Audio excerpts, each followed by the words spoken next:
ఈరోజు చాలా స్పెషల్ అనమాట. ఎందుకంటే పాస్పోర్ట్ వచ్చిందనమాట. ఈరోజు రెన్యువల్ పాస్పోర్ట్. ఫస్ట్ పాస్పోర్ట్కి అమెరికా, లండన్, స్విట్జర్లాండు అనేకమైన దేశాలు తిరగదామని ఒక ఆశ ఉన్నింది. కానీ ఒక్క దేశానికి కూడా పోలేకపోయినా. నా స్నేహితులు కూడా తొలగిపోవాలన్నాను. మళ్ళీ వచ్చి నేపాల్కి పోయినాను. నేపాల్కి పోతే వాళ్ళని అడుక్కున్నా, ఒక స్టాంపు నేయండి, స్నేహితులకు చూపించుకుంటాను ప్లీజ్ అంటే వాళ్ళు స్టాంప్ కూడా వేయలే నాకు. సరే అనేసి ఏదో ఒక రకమైన పంగపడి ఒక స్టాంప్ వేసుకోవచ్చు నేపాల్లో.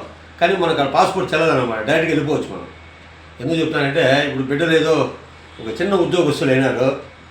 నా కొడుకు ఉన్నాడు ముఖేష్, మా నాయన ఏదో నన్ను తొడుకోపోతాడు ఒక ఫారిన్ ట్రిప్. నా కూతురు ఉంది, అది కూడా నన్ను తొడుకోపోతాను ఒక ఆశతో మళ్ళీ సెకండ్ రెన్యూవల్ పాస్పోర్ట్ తెచ్చుకున్నాను అనమాట.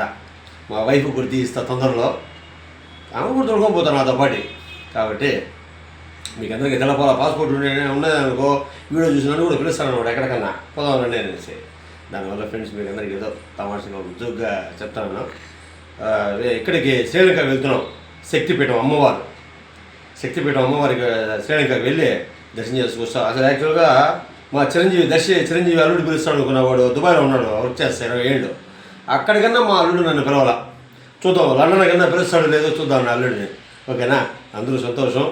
నా కొడుకు ఉన్నాడు, నా కూతురు ఉంది, నన్ను తీసుకొని పోతాడు, ఏదో ఒక ఫారిన్ ట్రిప్ వేస్తాడు. ఓకేనా, నమస్కారం, బాయ్.